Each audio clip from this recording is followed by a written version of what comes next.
भारत की सीमाओं पर शौर्य और पराक्रम का परिचय भी देने की आवश्यकता होती है, तो बिहार के लोगों ने अपने शौर्य और पराक्रम का परिचय दिया।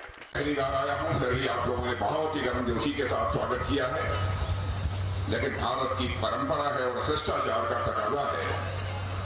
स्वागत, अभिनंदन और सलाम दुआ कभी एक तरफा नहीं होना चाहिए। इसलिए मैं भी अपनी तरफ से शीश झुकाकर आप सभी बहनों भाइयों का हार्दिक अभिनंदन करता हूं, आप सभी का स्वागत करता हूं। भाइयों, आज केवल यही अपील करते आया क्योंकि समय बहुत कम है कि आपका एक को भारत के भाग्य को बनाने वाले मेरे बहनों भाइयों, ये मत भूलिएगा। प्रचंड गर्मी है, गर्मी के बावजूद देश को यदि बनाना है तो आपका वोट निश्चित रूप से उस दिन मतदान केंद्र पर पड़ना चाहिए। यह मैं आप सबसे अपील करना चाहता हूं। लंबे समय तक कांग्रेस की हुकूमत आपने देखी है, यहां पर आपने लंबे समय तक आरजेडी की हुकूमत देखी है। बहनों भाइयों, इनकी सारी शक्ति इसी में खर्च हो जाती है, कैसे गांव देहात इनको पिछड़ा बनाकर रखा जाए। जब जब इनकी हुकूमत रही है, प्रदेश और देश की जनता को इन लोगों ने धोखा दिया है। जो सपना बाबा साहब भीमराव अंबेडकर ने देखा था, कर्पूरी ठाकुर जी ने देखा था, ज्योति फूले जी ने देखा था, उसको सचमुच यदि कोई पूरा कर रहा है तो महात्मा गांधी के सपने को भी कोई पूरा कर रहा है तो आज के भारत के प्रधानमंत्री नरेंद्र मोदी जी ही पूरा कर रहे हैं। कांग्रेस के लोग हिंदू मुसलमान यानी धर्म के आधार पर समाज को बांटकर वो अपनी सरकार बनाना चाहते हैं। बहनों भाइयों, राजनीति केवल सरकार बनाने के लिए नहीं की जानी चाहिए, राजनीति की जानी चाहिए तो देश बनाने के लिए राजनीति की जानी चाहिए। मैं उन मित्रों को बतलाना चाहता हूं, हमारी सरकार ने किसी के साथ कोई भेदभाव नहीं किया, चाहे हिंदू हो, मुसलमान हो, ईसाई हो, बौद्ध हो। पक्का मकान यदि मिला है तो सभी धर्मावलंबियों को मिला है। नल से जल की यदि व्यवस्था उसके घर में हुई है तो सभी धर्मावलंबियों के लिए हुई है। बिजली मिली है अथवा फ्री राशन, मुफ्त में राशन मिल रहा है। क्या मोदी जी ने धर्म के आधार पर विचार करके किस धर्म के मानने वालों को राशन दिया जाना चाहिए और किस धर्म के मानने वालों को नहीं दिया जाना चाहिए, क्या इस आधार पर कोई फैसला लिया है? प्रधानमंत्री किसान सम्मान निधि हम 6,000 रुपया दे रहे हैं, क्या हम यह विचार करके दे रहे हैं? धर्म के आधार पर कोई विभाजन है? बहनों भाइयों, बिहार को इन लोगों ने बर्बाद किया है और विशेष रूप से कांग्रेस और आरजेडी ने बिहार को बर्बाद किया है। सारे भारत में ही नहीं बल्कि दुनिया के दूसरों देशों में यह चर्चा इस बात की रहती है कि वहां जंगल राज है, भ्रष्टाचार है। यहां के मुख्यमंत्रियों को, मंत्रियों को जेल की हवा खानी पड़ी है। क्या यह काम भारतीय जनता पार्टी ने किया था? कांग्रेस की सरकार रहते हुए आप जेल गए थे और आपने ऐसी हालत बना दी है कि आप फिर से लालटेन के युग में इस बिहार को ले जाना चाहते हैं। आज यह मोबाइल और लैपटॉप का युग है, आप कहां ले जाना चाहते हैं इस देश को? लेकिन मैं मानता हूं जनता ने ठान लिया है, इस बार बिहार की जनता किसी के साथ रहेगी तो मोदी जी और नीतीश जी के साथ रहेगी। यह फैसला यहां की जनता ने कर लिया है। बहनों भाइयों, आरजेडी के लोग कहते हैं हमारी लालटेन जल रही है और जलती रहेगी। मैं मानता हूं कि बहनों भाइयों, इनकी लालटेन जल नहीं रही है, अब तेल समाप्त हो गया है, अब वो भभकना शुरू कर दी है, भभक रही है, यानी उसके बुझने का समय आ गया है। मैं बिहार की जनता को यह कहकर जाना चाहता हूं, वादे तो बार बार किया, करोड़ों की संख्या में नौकरी देंगे, चरवाहा मॉडल की इन्होंने बात की थी। आज विज्ञान और तकनीक के युग में भारत ही नहीं दुनिया तेजी से आगे बढ़ रही है और आप बराबर यहां पर चरवाहा मॉडल की बात करते हैं। सारा देश इस समय में घूम रहा हूं मेरे बहनों भाइयों, मैं तमिलनाडु में भी था, केरल में भी था, आंध्रा में भी था। मैंने देखा है कि अब कांग्रेस की हालत ऐसी हो गई है कि कांग्रेस न 3 में है न 13 में है। और बिहार की जनता को मैं जानता हूं, यहां के नौजवानों के अंदर प्रतिभा है, योग्यता है, क्षमता है। और इतना ही नहीं, भारत की सीमाओं पर शौर्य और पराक्रम का परिचय भी देने की आवश्यकता होती है, कि बिहार के लोगों ने अपने शौर्य और पराक्रम का परिचय दिया। भारत का रक्षा मंत्री होने के नाते मैं कह सकता हूं, मैं वह दिन 17 जून 2020 को भूल नहीं सकता। बिहार रेजिमेंट के हमारे बहादुर जवानों ने भारत चीन सीमा पर गलवान में अपने जिस शौर्य और पराक्रम का परिचय दिया था, मेरे बहनों भाइयों, हमारे दुश्मनों के छक्के छुड़ा दिए थे बिहार रेजिमेंट के नौजवानों ने। लेकिन ये लोग बिहार को गरीब रखकर खुद करोड़पति बनते जा रहे हैं। मैं चाहता हूं अब बिहार के नौजवानों को यह बात समझ में आनी चाहिए, ये लोग राजनीति करते हैं तो केवल परिवार के लिए राजनीति करते हैं, देश बनाने के लिए राजनीति नहीं करते हैं। इसके पहले की भी सरकारों को आपने देखा है इस देश में काम करते हुए। कांग्रेस की सरकारें, उनको भी देखा है। पढ़े लिखे लोगों को इस बात की जानकारी होगी।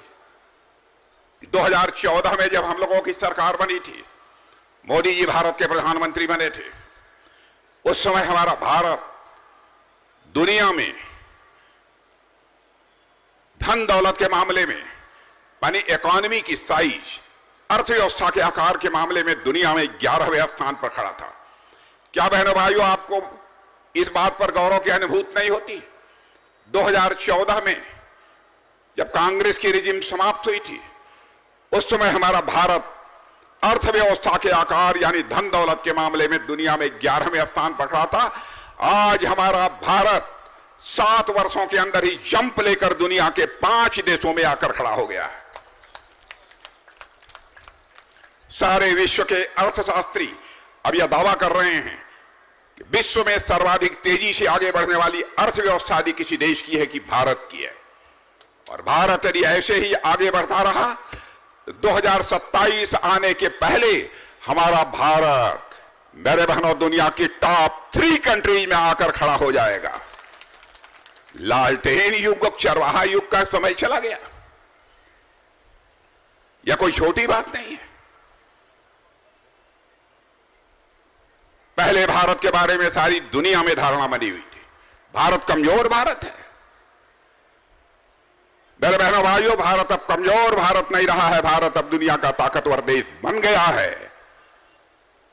हम किसी को आंख दिखाते नहीं, लेकिन यदि किसी ने आंख दिखाया तो उसका जवाब देने की भी हम कुवत रखते हैं। ऐसा भारत बन गया है। हम जो कहते हैं वह करते हैं। मैं तो प्रेस के दोस्तों से कहना चाहता हूं, हमारे इलेक्शन मैनिफेस्टो को उठाकर देख लीजिए। जो भी हमारा वादा रहा है, जो भी हमारे कमिटमेंट्स रहे हैं, हर कमिटमेंट को पूरा किया है।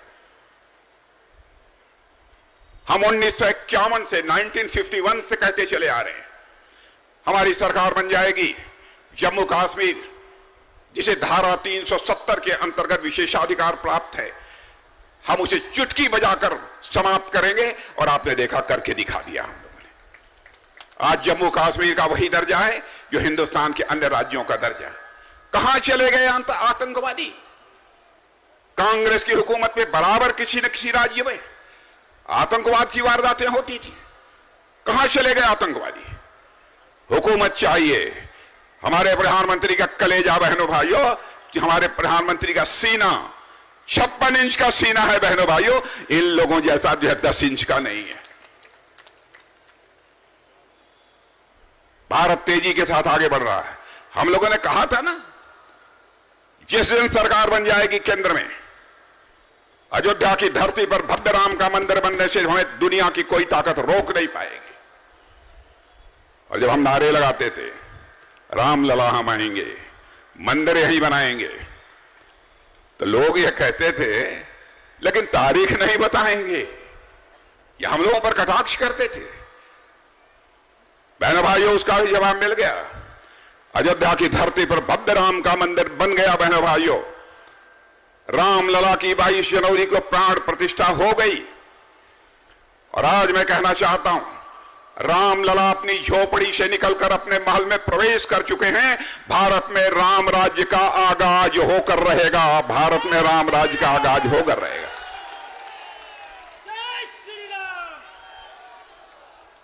3 तलाक को कहा था हमने समाप्त करेंगे। लोग कहते हैं दूसरे मजहब के मामलों में आप कैसे हस्तक्षेप कर सकते हैं।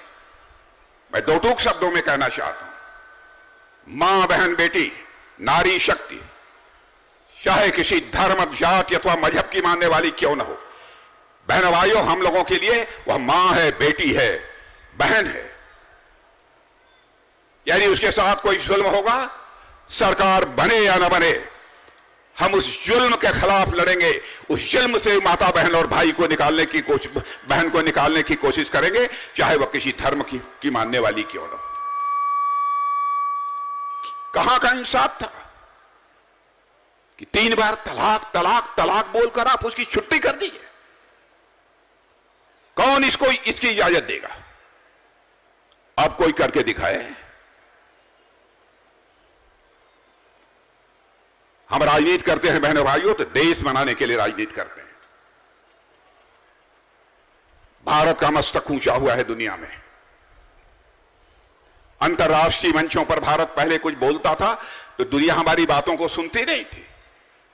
आज यदि अंतर्राष्ट्रीय मंचों पर भारत कुछ बोलता है, दुनिया कान खोलकर सुनती है भारत बोल क्या रहा है, यह भारत की हैसियत बनी है। इसलिए मैं आप सबसे अपील करने आया हूं कि बहनों भाइयों, जो भी हमारे एनडीए के प्रत्याशी हैं, चाहे भारतीय जनता पार्टी जेडीयू के जो भी प्रत्याशी हैं, उन प्रत्याशियों के पक्ष में आपका मत जाना चाहिए। जेडीयू का चुनाव चिन्ह तीर है। बहनों भाइयों, तीर का निशाना खाली नहीं जाना चाहिए। यही मैं आप सबसे अपील करने के लिए आया। हम भारत को एक विकसित भारत बनाना चाहते हैं। दुनिया के 3 देशों में तो 2027 को ही आकर खड़े हो जाएंगे। 2047 तक भारत को हम डेवलप्ड कंट्री बनाकर छोड़ेंगे। हम हिंदू, मुसलमान इस आधार पर राजनीति करने वाले लोग नहीं हैं। हम इंसाफ और इंसानियत के आधार पर राजनीति करने वाले लोग। अब इन लोगों ने नया सगुफा छोड़ दिया कि हम अब संपत्तियों का सर्वे कराएंगे। निकलना, संपत्तियों का सर्वे कराएंगे। काहे का सर्वे कराएंगे? ईडी, सीबीआई जब पूछती है तो अपने संपत्ति के बारे में आप बताते नहीं हो। इक्वल डिस्ट्रीब्यूशन करना चाहते हैं, बराबर का बंटवारा करना चाहते हैं, इसलिए सर्वे कराएंगे।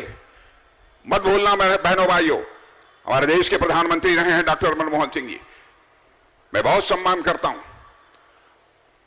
उन्होंने कहा था एक समय 2006 में कि इस देश की संपत्ति पर, इस देश की चीजों पर पहला अधिकार यदि किसी का है तो इस देश के माइनॉरिटीज का है, अल्पसंख्यकों का है, विशेष रूप से मुस्लिम्स का है।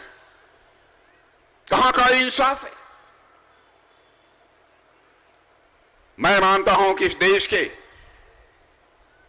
में पहला अधिकार यदि किसी का है तो पहला अधिकार देश के गरीबों का है। उनके उत्थान के बारे में सोचा जाना चाहिए, उनके विकास के बारे में सोचा जाना चाहिए। आप देश के टुकड़े टुकड़े करना चाहते हैं। बहनों भाइयों, चाहे जो कोई कुछ भी करे, इस काम को हम लोग किसी भी सूरत में नहीं करने देंगे। अब देखिए, आपकी आंखों में धूल झोंकते हैं। आपकी आंखों में धूल क्या झोंक रहे हैं? सूरत में, गुजरात में हमारा भारतीय जनता पार्टी का कैंडिडेट निर्विरोध चुनाव जीत गया। अब यह कहते हैं लोकतंत्र के लिए बहुत बड़ा खतरा पैदा हो गया। बहनों भाइयों, आप उठाकर देख लीजिएगा, मोबाइल पर सारी सूचनाएं आपको मिलेंगी। और मेरी बात गलत हो तो मुझे कंडम करना, मेरी निंदा करना। जीवन में यदि राजनीति की है तो जनता की आंखों में धूल झोंक कर नहीं, जनता की आंखों में आग डालकर मैंने राजनीति की है। जनता की आंखों में आंख डालकर राजनीति की है। इन लोगों ने किया क्या है? कांग्रेस के समय भी कई बार निर्विरोध सांसद चुने गए। उत्तर प्रदेश में तो 2012 में ही समाजवादी पार्टी की कैंडिडेट डिंपल यादव निर्विरोध जीती थी। अब बिना आधार के सूरत में हमारा कैंडिडेट यदि निर्विरोध जीत गया तो आप हंगामा खड़ा कर रहे हैं। बहनों भाइयों, आपकी आंखों में धूल झोंक कर यह सरकार बनाना चाहते हैं। देश को बचा लीजिए, यही कहने के लिए आया हूं। देश आगे बढ़ रहा है, आगे बढ़ने की इसकी गति धीमी नहीं पड़नी चाहिए। यही आप सबसे अपील करने आया हूं। यदि मैं भाषण समाप्त नहीं करूंगा तो मेरा उड़न खटोला उड़ नहीं पाएगा, इसलिए मुझे जाना पड़ेगा। इसलिए अजय कुमार मंडल को तीर चुनाव चिन्ह है, उसका बटन दबाइए, भारी मतों से विजय दिलाइए। आप सबको बहुत बहुत धन्यवाद।